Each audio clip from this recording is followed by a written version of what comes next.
Como no sé a qué hora estarás viendo este video, te voy a saludar así. Kalimera, kalispera, kalinista, que en griego quiere decir buenos días, buenas tardes, buenas noches.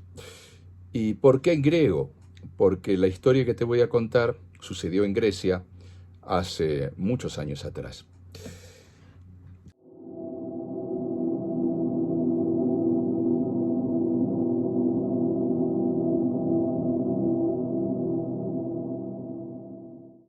Fuera de la cabaña hay una neblina muy densa, una niebla muy densa, y apenas se puede ver a unos metros. Es como la niebla que lo envolvió a Fidípides cuando volvía de Esparta y el dios Pan le habló. Por eso, en medio de esta niebla, en medio de la cordillera de los Andes, te quiero contar esta historia.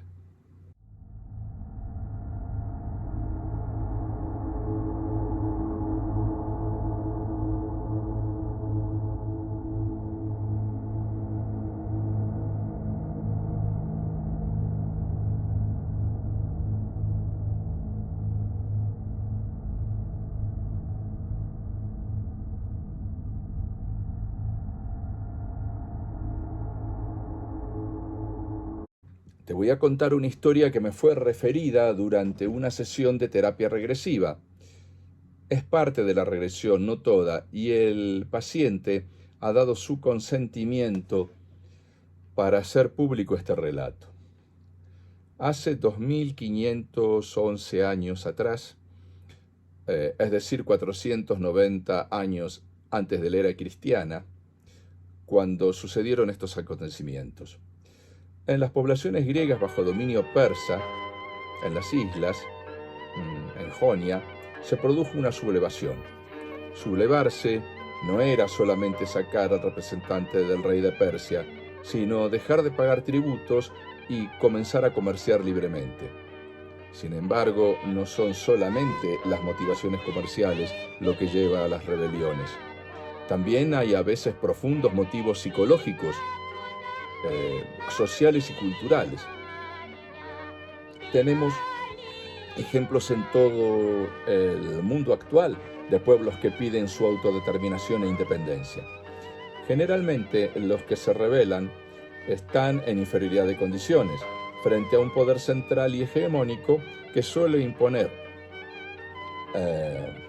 a los países pequeños sanciones comerciales, económicas, se queda con el dinero y activos que están fuera del país a someter, o directamente lo invaden porque necesitan sus recursos naturales o es un territorio estratégico, y lo hacen con la excusa de que en esos territorios están en manos de tiranos que apoyan el terrorismo y el narcotráfico y además tienen armas de destrucción masiva, que curiosamente luego nunca se encuentran.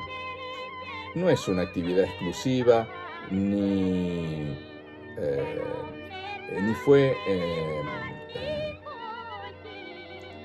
inventada por nuestros contemporáneos, para nada originales. Esos modos y maneras las tuvieron los persas, los egipcios, los macedonios, los romanos, los británicos, los europeos continentales, los chinos, los mongoles, los turcos, en fin, todo pueblo o imperio conquistador. Afortunadamente, eso no sucede ahora, y los Estados Unidos de Norteamérica llevan la libertad, la democracia y la Coca-Cola a todos los rincones del planeta, mientras nos defienden de los chinos, los rusos, los terroristas internacionales y los extraterrestres. Pero hace 2511 años atrás, las cosas no eran así. Volviendo a nuestra historia, sucedía por aquellos años que los jonios se rebelaron al dominio del gobierno de Darío I, rey de los aqueménidas. Los persas, o medos, como los denominaban los griegos.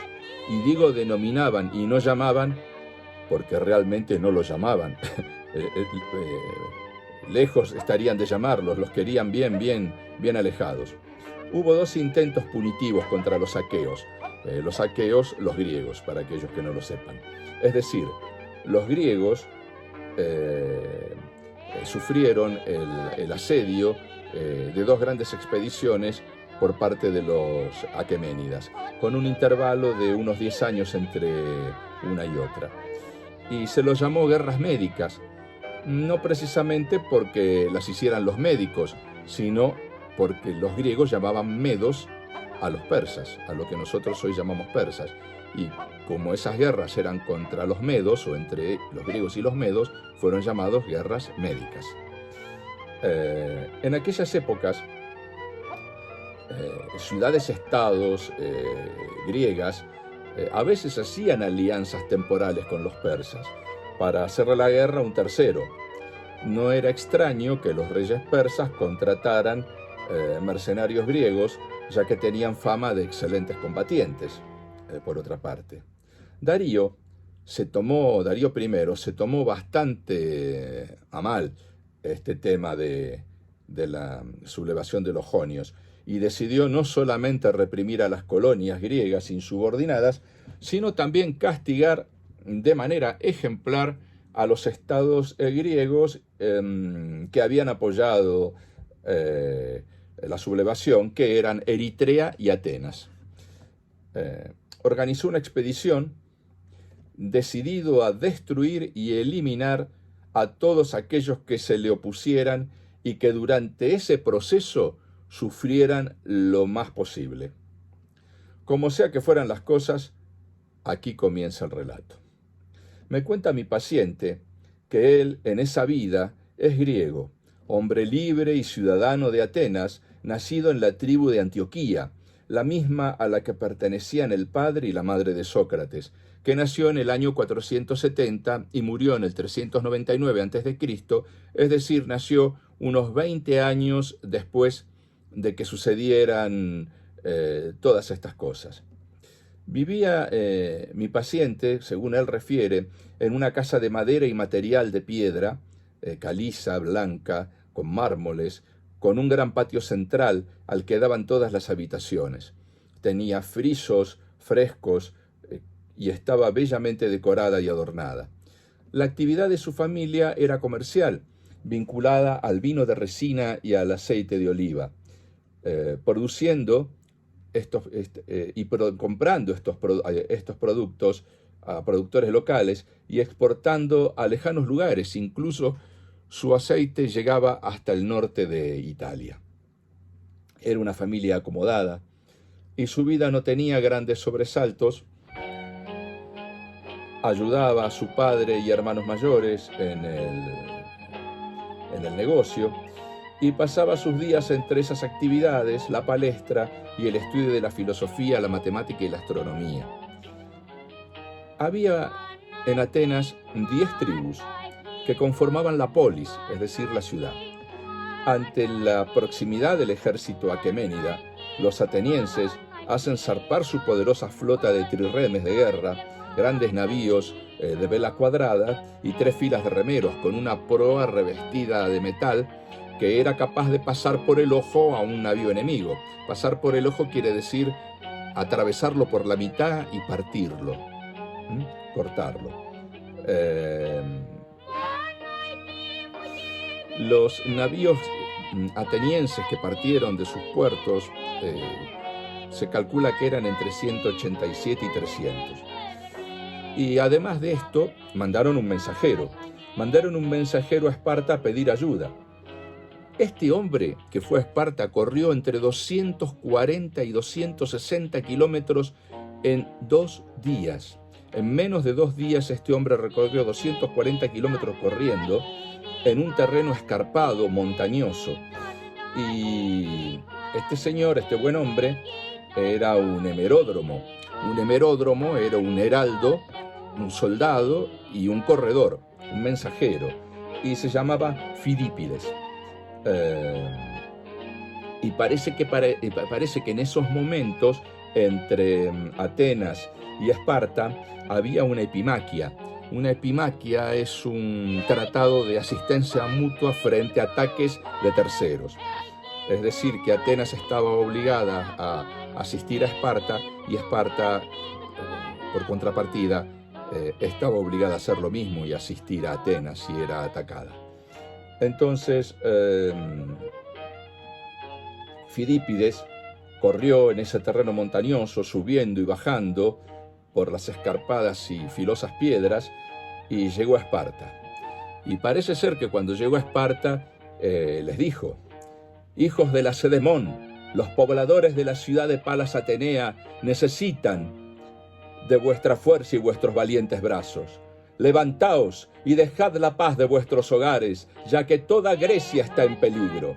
Extranjeros han llegado sin piedad, han destruido Eretria y esclavizado a su gente, y ahora van a quemar hasta sus cimientos la ciudad más antigua de la Hélade. Una buena ciudad, respetuosa de los dioses y las gentes. Os ruego vuestra ayuda. Y mientras Fidípides daba este discurso conmovedor a los espartanos, que se emocionaron al escucharlo, al mismo tiempo los atenienses mandaron un estratego que fue a bloquear la llanura de Maratón, a unos 40 kilómetros de Atenas, que está en la bahía del mismo nombre, por si los persas desembarcaban allí, y así lo hicieron. Esta llanura tiene al noreste unas marismas y al suroeste otro tanto, y unas montañas detrás, así que es el paso obligado para llevar a Atenas si uno desembarca con caballería y quiere maniobrar con esa caballería, porque es una llanura bastante amplia. Cada tribu formaba cada tribu de Atenas, que tenían un territorio geográfico determinado, es decir, eran como barrios, eran como vecindades, colaboraba para la formación y la defensa de Atenas. Y como había dicho, había 10 tribus. Y los vecinos de cada tribu proveían de soldados que combatían juntos. Cada barrio combatía junto, cada vecindad combatía junto. Esto me hace acordar a las tropas de la Revolución Francesa que fueron hacia París desde Marsella, y para identificarse cantaban la marsellesa, porque eran las tropas de Marsella. Bueno, así cada tribu de Grecia formaba sus regimientos y sus unidades. Y se calcula que cada tribu colaboraba con al menos 1000 hoplitas, es decir, 1000 soldados de infantería pesada vestidos con armadura. Cada tribu, cada regimiento de cada tribu tenía un comandante que era elegido por esa misma tribu, por ese clan. Incluso esto es muy curioso, porque si te habías mudado a otra población vecina, seguías siendo miembro de la tribu. Eso pasó con los padres de Sócrates, que vivían en otra ciudad donde nació Sócrates, pero sin embargo Sócrates era considerado de la tribu de Antioquía porque sus padres eran de la tribu de Antioquía. Así que pertenecer a una tribu era algo más allá de solo vivir en ese sitio. Había entonces 10 estrategos, uno por cada tribu, elegido por los miembros de la tribu. También para esa ocasión, frente a la invasión de los persas, habían elegido por voto general a un polimarca, es decir, a alguien que estaba por encima de todos los estrategos y que se llamaba Calímaco. Y fue elegido por voto general. El polimarca fue elegido por voto general de todos los ciudadanos de Atenas. Entre los estrategos había uno de nombre Milcíades, que había sido mercenario al servicio de los persas en una campaña contra los escitas unos años antes para someter a estas gentes, y conocía bastante bien las fortalezas y las debilidades de los persas por haber combatido junto a ellos. Habían llegado voluntarios 1000 hoplitas de la ciudad de Platea, que ha sido siempre una aliada a lo largo de muchos años de Atenas, y mandó 1000 hoplitas. Platea mandó 1000 hoplitas para apoyar a los atenienses. Cuando Fidípides llegó a Esparta, los lacedemonios, que así se llaman los espartanos por razón de su primer monarca, que se llamó Lacedemón, según dicen, este buen hombre, Lacedemón, era hijo del dios Zeus y de una pléyade de nombre Taigete. Tuvo una mujer, hija de Eurotas, llamada Esparta, de ahí que la zona se llama Esparta, con la que tuvo unos cuantos hijos, algunos dicen que muchos hijos. Y bueno, volvamos a la historia de Fidípides.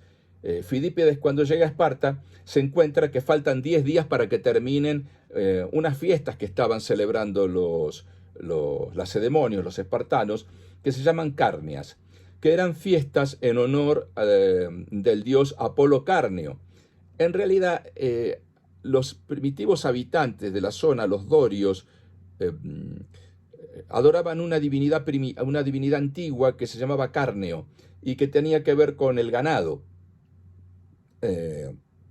Con cuernos, los que tienen cuernos, Carneo, las cabras, las vacas.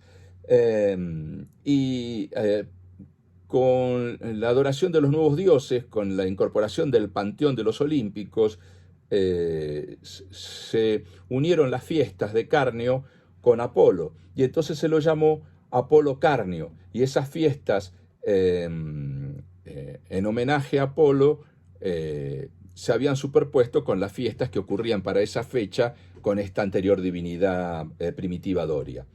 ¿Y por qué hacían fiestas a Apolo Carnio? Bueno, esto es todo un tema. Estas fiestas que ahora les voy a contar, voy a tratar de no irme por las ramas como hago siempre.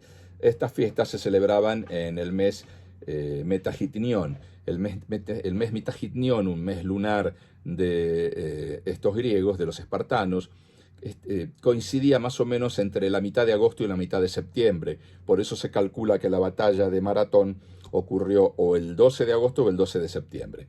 La cuestión es que estas fiestas duraban 9 días y el número 9 tiene una gran importancia y terminaba con el plenilunio del mes siguiente.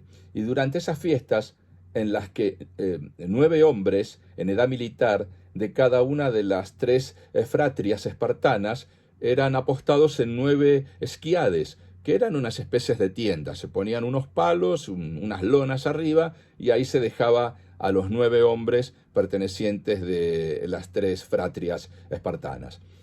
Y por esas tiendas pasaba la estatua de Apolo, al cual había que apaciguar, y acá viene por qué se celebraban estas fiestas. Apolo tenía según dicen, tenía un sacerdote que se llamaba Carneo, y uno de los hijos de Heracles, de Hércules para los romanos, de Heracles, los hijos de Heracles se llamaban los Heráclidas y anduvieron haciendo proezas y líos por todo el Helesponto. Parece que cuando llegaron por ahí, uno de estos hijos, que es de estos Heráclidas, que se llamaba Hipotes, le dio un tortazo muy bien dado a este sacerdote de Apolo que se llamaba Carnio, y lo mandó directamente a ver al barquero Caronte para que lo cruzara las aguas del río Estigia y lo llevara al Hades, al reino de los muertos. Es decir, lo mató de un golpe. Entonces esto lo puso muy cabrero, lo cabreó mucho a Apolo, y para apaciguarlo era que se hacían estas celebraciones y estos homenajes y estas ofrendas y durante esos 9 días. Y parece ser que llega justo cuando están en medio de esta fiesta y los espartanos no podían marchar, porque no se puede marchar al combate. Esto volvió a pasar 10 años después, 10 años más tarde, 10 años después vuelve a pasar un episodio similar, cuando vuelven a atacar los medos en la Segunda Guerra Médica, y los atenienses van a buscar la ayuda de los espartanos, y estos tampoco pueden ir. Y es entonces ahí cuando uno de los 2 reyes de Esparta, porque Esparta tenía 2 reyes, uno en la parte militar y otro en la parte civil y religiosa, y el rey que se ocupaba de los asuntos militares, Leónidas, ya que toda la población estaba celebrando las Carnias, parte solamente con su guardia personal, que eran 300 soldados, a los cuales se sumaron unos cuantos atenienses y platenses y corintios, y cerraron el paso de las Termópilas, y se han hecho películas, escrito libros, hasta series animadas.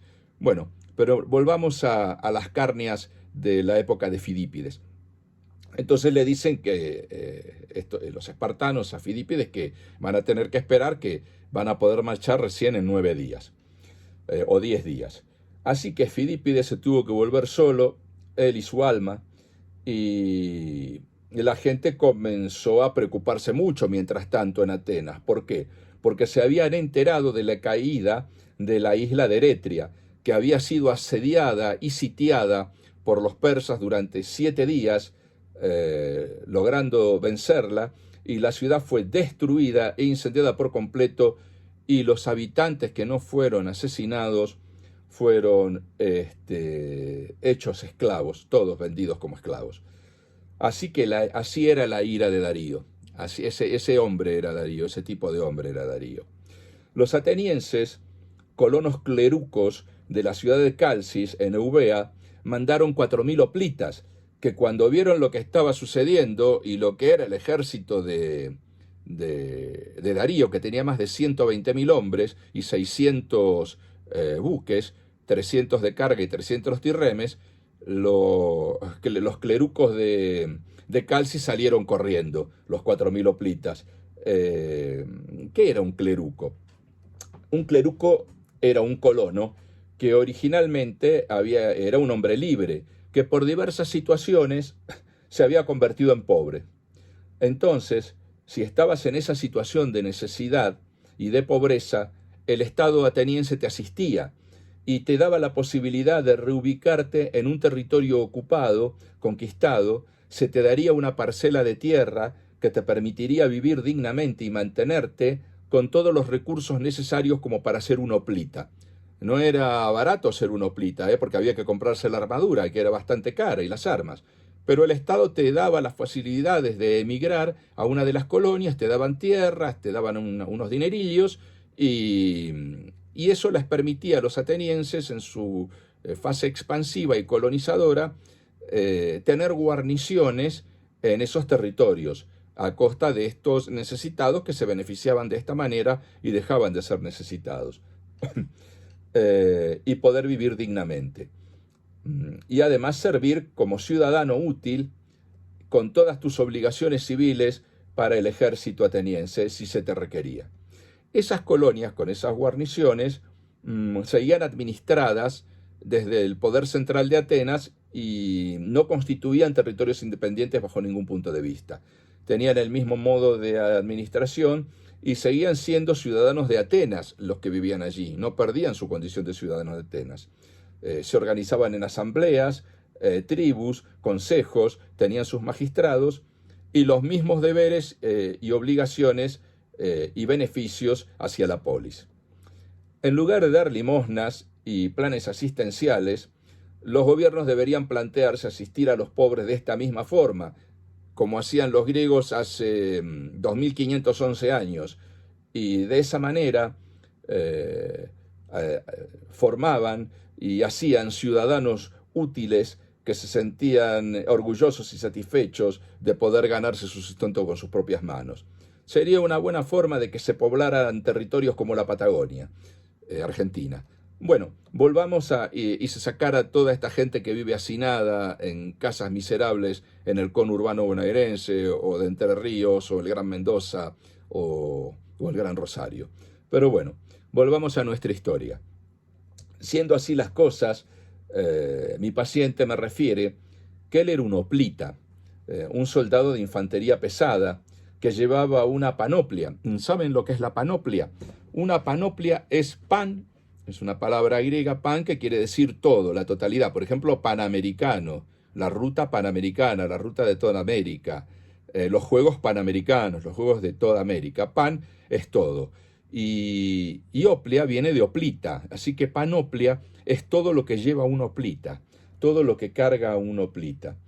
Y eso más o menos tiene un peso de unos 35 kilos. En las cuales se incluye una espada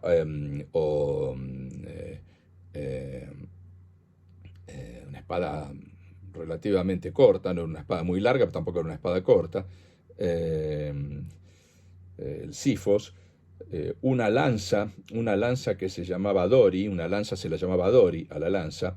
Esta lanza medía 2,50 m, con unos 5 centímetros de diámetro, una punta de metal muy afilada y un contrapeso en la parte posterior, con una púa también, con filo, que se usaba para rematar, y el contrapeso era muy importante porque era una lanza muy pesada que se usaba con una sola mano y que era muy pesada como para arrojarla y usarla de jabalina, se usaba para arremeter, para embestir. Y el hecho de que tuviera un contrapeso hacía más fácil el manejo de la misma. Eh, y bueno, la panoplia, ¿qué otras cosas incluía? Incluía un aspis. El aspis es el escudo. Los escudos griegos, a diferencia de los escudos persas, que eran de mimbre, o de madera, que eran de otros pueblos, se hacían de capas. Tenían hasta entre 7 y 11 capas, y las capas eran de metal alternadas con cuero, bien tensado. Eso le daba una gran resistencia, una gran invulnerabilidad a las flechas, a las lanzas y a los golpes de espada y hacha, y permitía que fuera liviano. Entonces estaban estos aspis, estos escudos de varias capas, como ya les dije, intercaladas entre piel y metal. También tenían unas placas de bronce que cubrían el tórax y que se llamaban tórax, y habría otras que cubrían el abdomen y que se llamaban mitra. También estaban las que cubrían el hombro y que se llamaban epibraxionión, el epibraxionión. ¿Quién no puede saber que un epibraxionión es una hombrera? Como diría mi hermano Fernando. Cranos, el casco. Esto te lo dedico a ti, Fernando, que te gusta tanto la historia. El casco. El epipekion. El epipekion cubría el antebrazo, y me he olvidado cómo se llama la parte que cubría el brazo, porque había también una parte que cubría el brazo. El parameridión era la muslera, cubría el muslo, y el nemis cubría las pantorrillas, la parte anterior de la pantorrilla, que en español se llama grebas, las grebas. El epifirón cubría los tobillos, era una tobillera. Y el epipodion, acuérdense que podos es pies, epipodion lo que está arriba del pie, epipodion, que protegía el pie. Y el sifos, como ya les dije antes, el sifos, que es la espada. El esternón tiene una parte delantera que une todas las costillas, que tiene forma de espada, y tiene un apéndice final, porque se llama apéndice sifoides, de ahí y viene de sifos, porque el esternón parece una espada. Bueno, los persas finalmente llegaron acompañados por Hipias. Hipias había sido un tirano de Atenas que 20 años atrás, por sus medidas de gobierno tan acertadas y populares, hizo que toda la población de Atenas se uniera, se juntara y lo sacara a patadas y le dijeran: basta de tiranos, aquí nace la democracia. Eso había ocurrido 20 años antes, se cansaron del tirano Hipias. ¿Y qué hizo Hipias? Como todos los tiranos, se van a refugiarse con los enemigos de su patria. Y este ex tirano de Atenas, echado de la ciudad 20 años atrás, que se había exiliado con los persas, con los medos, este traidor a su pueblo, les aconsejó a los medos que desembarcaran en Maratón para que de esa manera, en esa llanura, la caballería persa pudiera maniobrar y envolver a la falange griega. Hipias, supuestamente, todavía tenía amigos entre los habitantes de Atenas que lo apoyarían y lo harían nuevamente tirano al entrar en la ciudad con el ejército medo victorioso. La estrategia de los aqueménidas era obligar así a los atenienses a salir de la ciudad para defenderla, y entonces ellos atacar a Atenas desprotegida por otro lado, dando la vuelta a la península y llegando al puerto de Falero. Pero no solo Hipias se levantaba contra su gente, había también mercenarios griegos entre las tropas persas, que estaban allí movidos por distintos intereses, no solo los económicos, a veces también la venganza. El ejército reunido por los atenienses y los aliados de Platea se dispuso con un centro y 2 alas, reforzadas.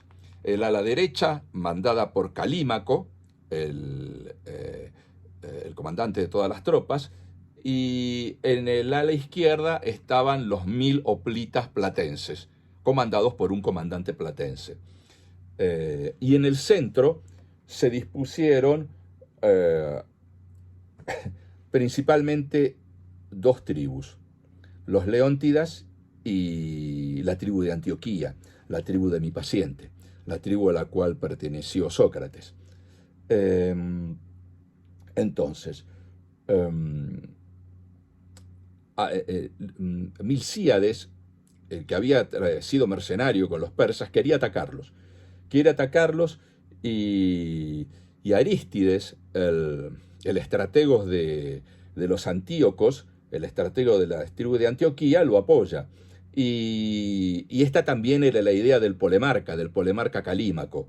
Los otros estaban medio duditativos, pero al verlos a estos tres tan decididos, el resto de los estrategos secundan la intención de atacar a los persas, aunque eran 1 contra 10, o 1 contra 15 o contra 20, según distintos historiadores. El que ha escrito mucho de esto ha sido Heródoto, pero fue luego bastante criticado, ya que él escribió sobre esto como 40 años después de que ocurrieran los hechos. Tucídides también lo critica. Hay muchos historiadores que se han referido a esta batalla de Maratón. Bueno, habíamos dicho que ahí estaban los persas, que ahí estaban los griegos, y que estuvieron 5 días mirándose uno a los otros. Mientras tanto, los atenienses tienen una buena idea, que es liberar a todos los esclavos que fueran al combate y que quisieran participar del combate para defender a Atenas. Y se fueron todos los esclavos que podían mantener un arma en la mano. Y fueron a trabajar ¿de qué? De honderos, de lanzadores de jabalina y de gimnetas. El gimnete era un soldado desprovisto de todo tipo de protección o armadura, armado solo con un puñal, y que iba detrás de las tropas y remataba a todos los heridos caídos en el campo que no se podían levantar. Los despenaba, les quitaban las penas con una daga. Así que los hoplitas se habían formado en falange, es decir, que las lanzas, como la lanza del hoplita mide 2,40 m, si yo estoy en la primera fila y atrás mío hay otro fulano, la lanza de este segundo fulano pasa por delante mío, y la lanza de la tercera fila también, y la lanza de la cuarta fila también. Entonces, esto hace que el que nos ve de frente ve un erizo lleno de lanzas, con un soldado con un gran escudo y todo cubierto de metal. Era como una especie de tanque picadora de carne, toda una falange completa, avanzando. Así que los hoplitas iban delante y detrás de ellos iban unos soldados que armados de casco, de aspis, de un escudo, del cráneo, de cranos, del casco y una espada. Así que cubrían rápidamente cualquier intento de flanqueo de los hoplitas. Es decir, que iban los hoplitas y los peltastas. Detrás de los peltastas los gimnetas, y detrás de los gimnetas los arqueros, los honderos y los lanzadores de jabalina. Bueno, vamos a tratar de no perder tiempo en este relato. Ya les dije que los hoplitas en formación eran como un tanque que rompía las filas del enemigo. La efectividad de las piedras no hay que desestimarlas, eran bastante mortales, y un piedrazo de una munición de piedra redonda como una bala, lanzada con un hábil hondero a 150, 200 metros, rompía una cabeza. Me cuenta mi paciente que como si se hubiera despertado, y no despertado en la realidad, se hubiera despertado en un sueño. De pronto se sintió como que se despertaba dentro de un sueño. De golpe la vida te lleva a estas situaciones, que parecen que todo el pasado, que toda tu vida pasada desapareciera y que lo único que existiera es el ahí, el ahora y ese momento. De pronto nos encontramos en esas grandes situaciones de vida o muerte Y algo así me ha pasado a mí, escalando en la nieve y en el hielo, y luego de haber subido una cascada vertical de hielo de unos 300 metros y buscando bajar por un lugar menos peligroso, resulta que me encontré en una cornisa de nieve con un precipicio a la espalda y otro al costado, y en esos momentos me encomendé a Dios y dije: Dios mío, si me salvas de esta, no vuelvo más a exponerme de esta forma hasta, y por las dudas confesaba, hasta la próxima vez que vuelva a hacerlo para pedirte nuevamente que me salves. Bueno, así se sintió mi paciente, que estaba formado ante un ejército más de 10 veces superior, y se preguntaba por qué le pasaba esto, cuando poco a tiempo atrás estaba en su casa cómodo y tranquilo. Los dos ejércitos estuvieron frente a frente, como les conté, durante 5 días, y ninguno se animaba a avanzar. Así de golpe se vio mi paciente formado en plan de batalla, y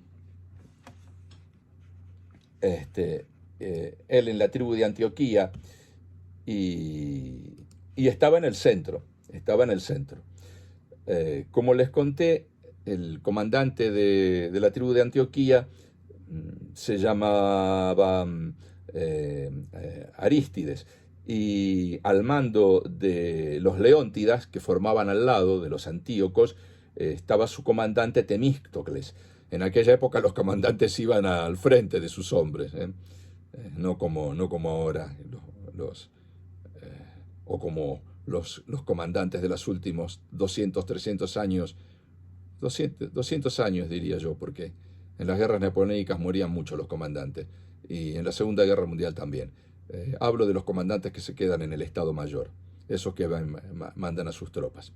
Bueno, la cuestión es que Temístocles no era de los que están en el Estado Mayor. Temístocles estaba al frente de sus hombres. Y estaban formados el centro en 4 filas de hoplitas, y las alas eran más fuertes, había 8 filas de hoplitas. Y como les conté, las lanzas de la segunda, tercera y cuarta fila sobresalían por entre los escudos de los hombres que estaban en la primera. La disciplina era lo más importante en estas escuadras de combate, y siempre había que conservar la posición para que la falange tuviera ese efecto de erizo de lanza, porque si te movías para un lado donde no correspondía, arruinabas esa situación y perjudicabas a todos tus compañeros. La idea de Calímaco era que las alas fueran mucho más fuertes, porque los persas situaban sus mejores tropas en el centro y los auxiliares y los mercenarios en las alas. Entonces, la idea de Calímaco era: si las alas del ejército persa ceden, las alas del ejército griego no los van a seguir, se van a dar vuelta y van a atacar el centro del ejército persa por detrás. Bueno, eso era lo que pensaban que iba a pasar. Las alas del ejército, entonces, como les conté, eran 8 filas de hoplitas, y atrás de los hoplitas los gimnestas, los peltastas, los gimnetas, los arqueros, los sonderos, los lanzadores de jabalina. Los aqueos, los griegos, los aqueos, estaban formados, separados de sus enemigos, por 8 estadios, es decir, 1,6 kilómetros, 1.600 metros, separaban un ejército del otro. De pronto sucede que los espías jonios, que estaban en las copas de los árboles, escondidos arriba de los árboles más altos, vieron que la caballería del ejército persa no estaba, que se había embarcado, que había vuelto a donde estaba la flota, y la flota persa no estaba cerca de las tropas persas, sino que estaba al norte, al noreste, frente a las marismas, porque de esa manera estaba protegida de un ataque que llegara de tierra, al tener las marismas frente a la costa.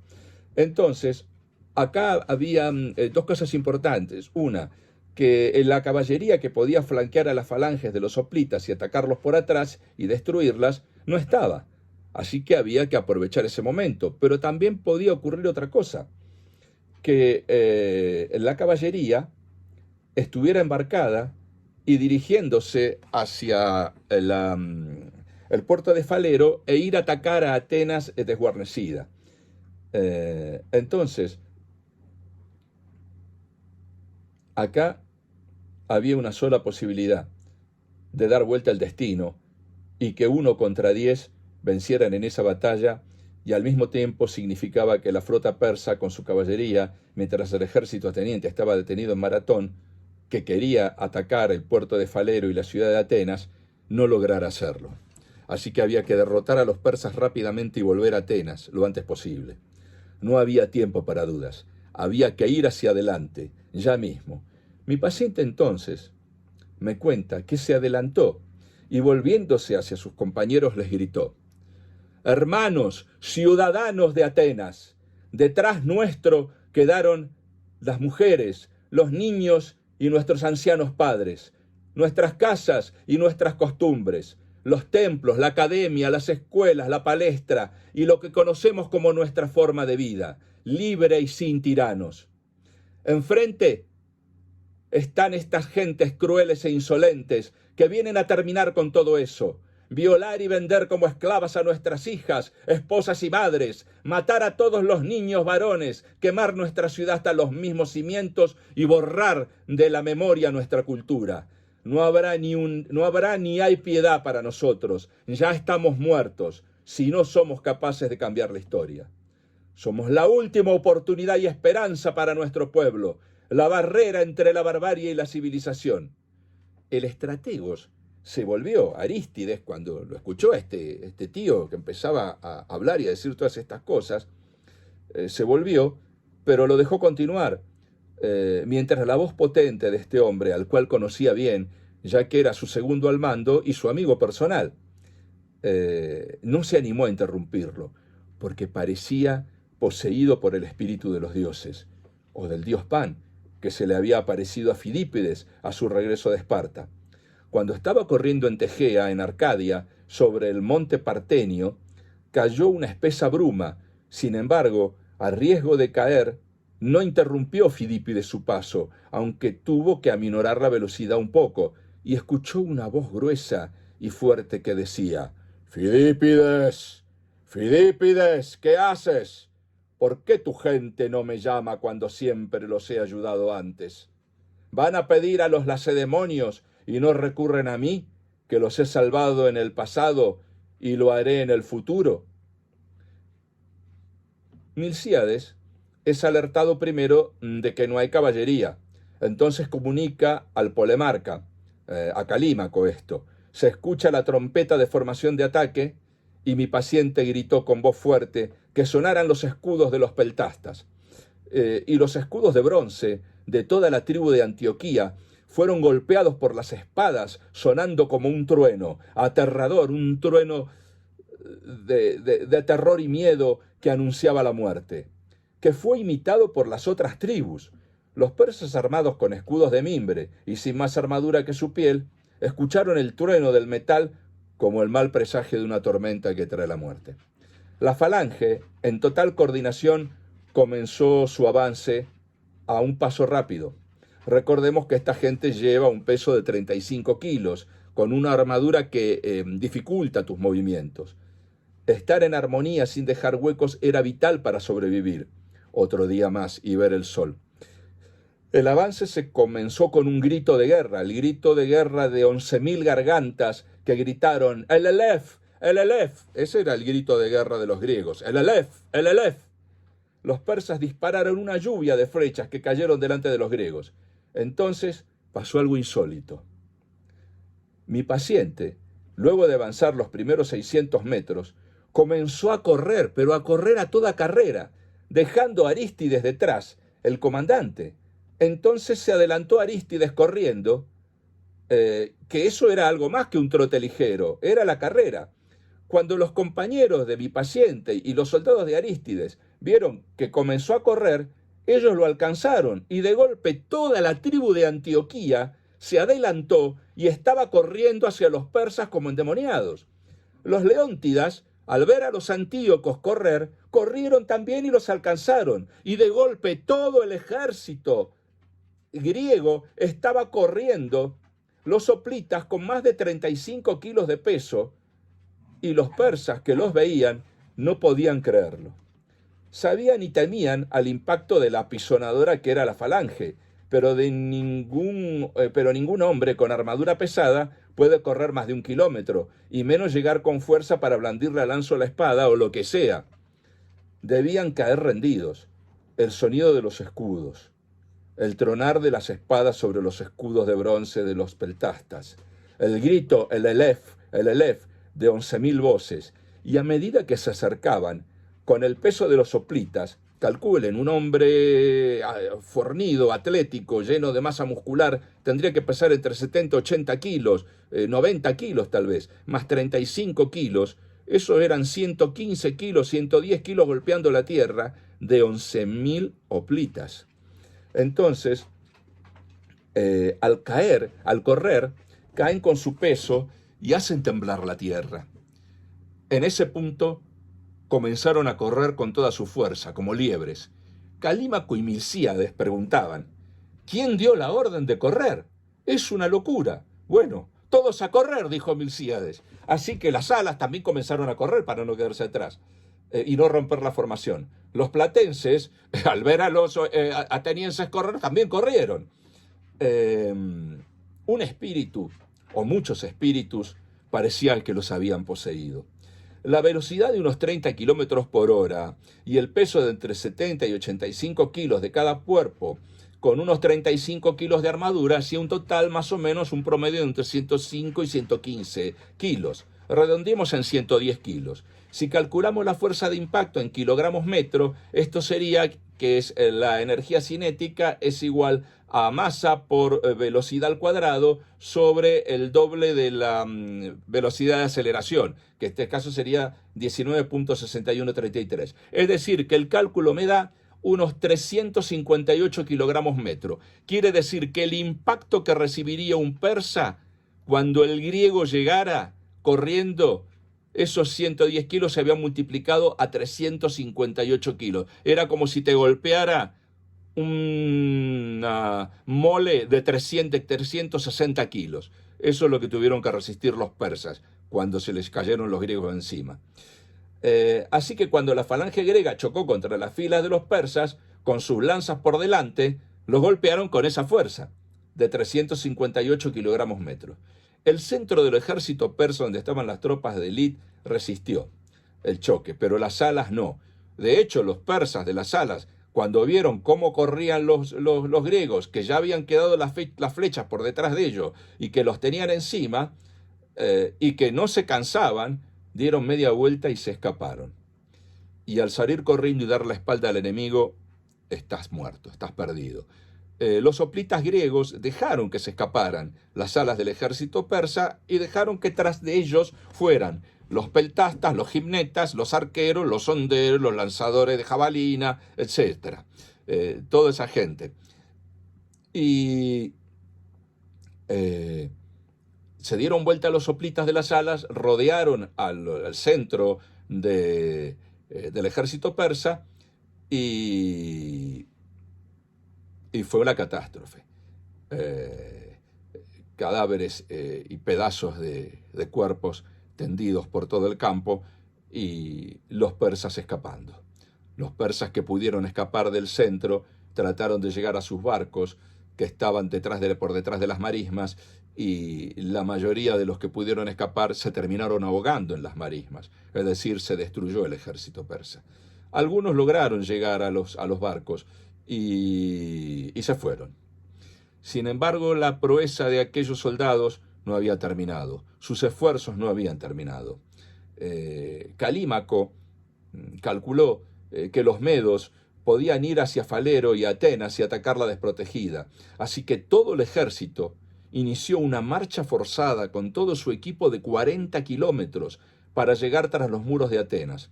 Se envió un mensajero que corrió esos 40 kilómetros para anunciar que habían ganado.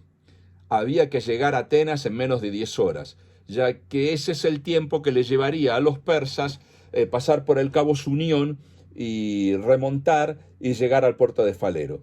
Arístides se quedó en Maratón con los Antíoquias, con la gente de Antioquía, los Antíoquias y los Leóntidas, que estaban muy agotados y que habían sufrido lo peor de la batalla. Y llevaron el mayor esfuerzo de la lucha. Luego de haber peleado una batalla de 1 contra 10 o contra 15, las 8 tribus que emprendieron la marcha llegaron a Atenas en 7 horas. Los medos llegaron al puerto de Falero, pero se dieron cuenta que los atenienses ya estaban pertrechados detrás de las murallas, protegidos detrás de la muralla, y que todo el ejército griego estaba allí. Y se fueron, se las tomaron, se marcharon. Atenas se había salvado. Los espartanos llegaron 1 o 2 días después, y al enterarse de que los hoplitas corrieron 8 estadios, los felicitaron con gran admiración. Sin embargo, esta historia todavía no terminó. Calímaco reunió a los estrategos y muy serio preguntó quién dio la orden de correr 8 estadios contra los medos. Los 10 estrategoi miraron a Arístides y él dijo, yo no fui. Y los otros estrategos dijeron, fue él, lo vimos correr. Pero todos te vimos correr, y a tu tribu, y para no romper la línea te seguimos. Pero yo no di la orden, contestó Arístides. Entonces contó sobre el discurso de su amigo, y que poseso comenzó a correr, y que tras él todos los antioquios se pusieron a su par, y contó sobre los escudos de los peltastas, y todos los estrategoi contaron a su vez que sus hoplitas también comenzaron a correr sin que nadie les dijera nada. Y nadie podía creer que pudieran hacerlo por 8 estadios. Calímaco dijo que romper la disciplina es una falta muy grave, y que el ser temerario, es decir, no medir el riesgo y atacar sin tener temor, eso no es valentía, es ser temerario, porque ya no te importa el riesgo de la vida, que la valentía es otra cosa, que la primera actitud es peligrosa y que la segunda es una virtud, y que es peligrosa para el conjunto. La primera no tenía valía, la segunda sí. Arístides dijo que su amigo había estado seguramente bajo la influencia del dios Pan. Milcíades dijo entonces que ese hombre desobedeciendo salvó a Atenas, porque dejó atrás la flecha de los persas, con su ritmo de carrera, porque mi paciente no corrió como un loco, corría y bajaba en la velocidad, y volvía a correr, y bajaba y volvía a correr, y así quedaban las flechas de los persas detrás, nunca podían engancharlos. Eso no era, dijo Milcíades, la obra de un hombre. Ese hombre fue manejado por los dioses. Pero ¿cómo van a dar esto públicamente? Yo creo que Milcíades lo quería salvar a este muchacho porque le resultó simpático, el loco este que saliera corriendo con los 35 kilos de armadura. Y Milcíades seguía insistiendo, ¿cómo podemos castigarlo por salvar a Atenas? Pero al mismo tiempo no podían dejar impune a un desobediente temerario. Nuevamente Milcíades intervino y dijo, el olvido, ese será su castigo. Nadie sabrá nunca el nombre del que salvó a Atenas desobedeciendo. Entonces se pusieron de acuerdo y todos los estrategoi asumieron que ellos dieron la orden de correr según el plan del Polemarca. Así que el nombre de ese hoplita está condenado al olvido y no se puede pronunciar. Dándole crédito al dios Pan, acá tengo... Hey, ¿qué están haciendo ustedes? Acá tengo mis 2 Scottish Terrier que ya se han cansado de tanta historia. Ya estamos terminando y ustedes también deben estar cansados, calculo. Entonces, el nombre de ese hoplita estaba condenado al olvido y no se puede pronunciar. Dándole crédito al dios Pan, ya que se había aparecido al hemeródromo Fidípides, se le construyó un templo y a partir de esos días se celebraron todos los años fiestas y carreras en su honor. Mi paciente fue condenado al olvido por decisión de los 10 estrategos y del Polemarca. No se puede mencionar su nombre. Vivió muchos años y el resto de la regresión no me está permitido contarlo, ya que ahí sí me siento alcanzado por el secreto profesional, y es de carácter personal en ese tramo de su vida. No me animaría yo tampoco a levantar esa decisión tomada por los 10 estrategos y mencionar su nombre, y con la cual mi paciente también está de acuerdo, porque él se define a sí mismo como un buen hoplita que cumple siempre con las órdenes y sus obligaciones. Un buen hoplita que cumple con las órdenes y sus obligaciones como buen ciudadano de Atenas, y lo hace hasta el día de hoy. El esfuerzo que hicieron los hoplitas puede haber sido un fenómeno de sansonismo. Es decir, el desarrollo de una fuerza más allá de lo humano, de una fuerza sobrehumana, con capacidades que exceden la fuerza muscular humana.